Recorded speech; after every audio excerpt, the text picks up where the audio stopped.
This is a 3-year review of the Bedrock Cairn Pro 2 3D version. So from my last review, I did these in conjunction with the Cairn Pro 2 Classic sandals, I guess you could call them, which are the non-3D version. You can see the difference in the wear and the tear between those two, and they've probably had 3 or 4, maybe 3,000 kilometers plus on them, whereas these potentially would have had quite a few 100 kilometers on them, so still fairly new. Now, diving straight into it, primarily for most hikes and treks across varied terrain, I wouldn't buy them. And I would buy them or the new version, which are the Cairn Pro EVOs. I know they've got a C version at the moment as well, but let's just talk about the reasons why before we get into all those statistics. Now, I think the proof's in the pudding, so I'll just show you. This is on the fly, so you'll have to apologise. I'll have to apologise to you. But if you look at my foot there, well, when I stand on them, all my toes are crumpling up here because this is still solid here and this is compressing inward, so it's lifting. I mean, I know they've probably done that to make them more ergonomically designed, and they've also got this here as well, which I personally think that's just a point that you could get blisters in. So yeah, I'm not a fan of those, to be fair. Whereas if I put my foot in this, I know they're more worn, but this is how they were from new anyway. Again, this is completely on the fly. I'm just generally doing this so people can save money. I don't care about reviews and all that jazz. I don't have any anyway, so. So there you go, you see. So my feet are completely flat on there, on that surface.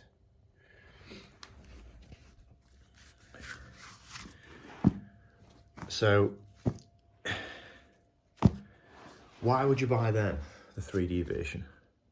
Well, you'd buy them if you were walking a Camino, let's say in Spain, across asphalt or concrete, where you're going to need something with a bit more cushioning, because you're going to be walking on hard surfaces. And people that just want a bit more comfort across, I suppose, lighter trails. Kind of a weekend warrior would probably find those a good idea. Or someone doing a Camino where you're walking across hard surfaces. You know, one in Spain or one in Japan, things like that, where you're walking across a lot of hard surface. That's where I think they would shine, especially with a heavy pack on. Even though I am still concerned about this and about the pushing down where this area in the middle here is compressing, therefore lifting the ridges up here, which make your feet bend. So hopefully that would break in for you, but I don't wear them. So I've been wearing these, even though they're pretty much gone there, and I can literally touch my fingers together at that point. So I just bought the new EVOs about 10 minutes ago from Bedrock, which I'll get into shortly. Also, I want to address a misconception that most people have, probably in the world. I don't know why, because it seems pretty common sense to me. And I've got a prop for that, which is this helmet here. People stop me on the trail and complain about me not wearing the right footwear. Now I've got these, which are low Renegade GTX. Probably the most lightweight, best hiking boots you can buy in regards to the lightweightness. New buckle leather Gore-Tex liner that money can buy, essentially. Now, when you stand on a rock, that's what happens, yeah? Now, people say to me, well, that hasn't got ankle support. And boots do. But what they're not saying to you is this. You need ankle support in a boot. Why? Because when I'm standing on that rock and I'm pushing down, it's not moving, like, i.e., they are not flexing around that rock. So they teeter-totter on the rock. Therefore, if you're on the rock and you put weight to this side, your ankle has to be laced up, you see, because that footbed is rigid. Okay? Now, when you put something like this on there, I mean, you can see straight away, I don't have to put much pressure on it for it to bend. If I put a titchy bit of pressure, that'll bend around the rock. So if I've got my foot in there, the whole thing will mold around that rock or whatever you're on, wherever surface. Therefore, you're solid. Yeah? And guess what happens when you're solid like that? Your ankle engages. So when your ankle engages, as it's naturally supposed to do, you don't need ankle support because God made you that way. Surprise, surprise. So if I put my foot on there like that and my foot bends, I don't want to do because it's quite expensive helmet, but my foot in there, my foot bends around that and my ankle kicks in. But if my foot's solid, it's because it's going to shift around, because it naturally is supposed to flare out, your toes are, and your feet hug the terrain. So ankle support in boots, yes, is necessary because it's solid, it's like a seesaw. That's why these are great, because it bends round shit. Now these, in my opinion, aren't as good because look,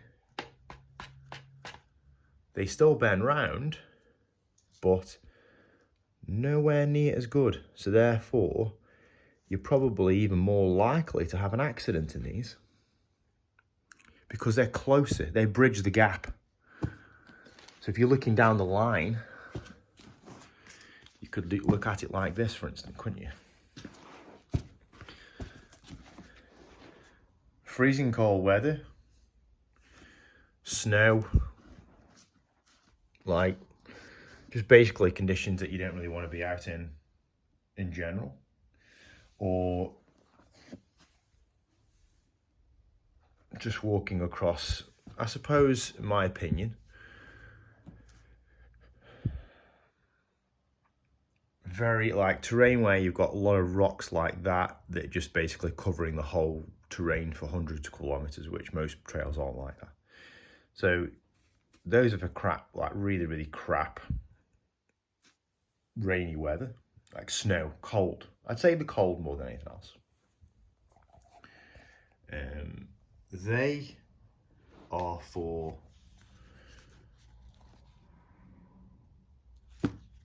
probably, I'd say, Caminos in warmer climates and asphalt with pack on. I mean, they can do those too, but you'd sweat and get blisters in them probably. Now, these things are the ultimate because these can do everything. I mean, I have walked 2,200 kilometers across a Camino, which was from the edge of Lake Geneva in Switzerland to St. John Pied de Port, and then on to Santiago de Compostela, Muxia, and Finisterre with these sandals. Not these exact ones, but the ones prior to this, which are exactly the same, which I wore through, I did that with them. And I felt towards after those few thousand kilometer mark, with a heavy pack on, because walking through France, I was carrying a tent. I felt like some of the terrain, because obviously it was hard, I wanted some more cushioning. Hence, the purchase of those. But a lot of the hiking and trekking I do here in New Zealand, even the really heavy terrain, even if it's like snow, I was up in the Alpine yesterday and I wore those across the snow. So, I mean, you know, why would you get boots? Well, I don't know, because I didn't take those, even though I've got them and they're pretty new. I wore those. So yeah. So hopefully that gives you an idea, really. I mean, people could say trainers as well, but they will outperform, in my opinion, anything. Like I had the Vibram 5 fingers, and I had those for years, and they just kept breaking down on me. These are bomb-proof. Like, I'm not kidding you.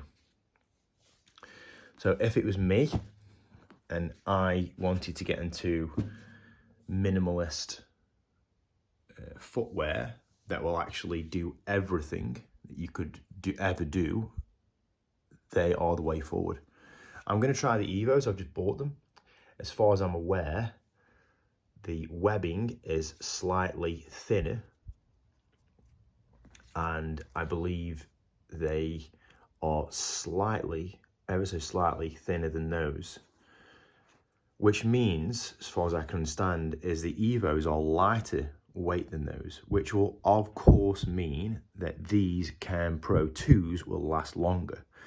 But the comparison between those and the EVOs, from the statistics at least side, is they will last probably 500 or 600 kilometers more than the EVO version. Why buy the EVO version? Simply because they're supposed to be more comfortable, and they're supposed to be more lighter weight. So that's the trade-off, isn't it? Which is always the case with everything you buy more lighter weight. You compromise durability. But I mean, those bad boys can do 3,000 Ks in them. So if you can get something that can do 2,500 kilometers, and they're slightly lighter and slightly more cushionable, then hence that's why I've just basically paid my own hard-earned money myself. I'm not sponsored or anything like people usually tend to say, to buy a brand new pair of Cairn Pro EVO sandals from Bedrock. That's that. I hope you've enjoyed it.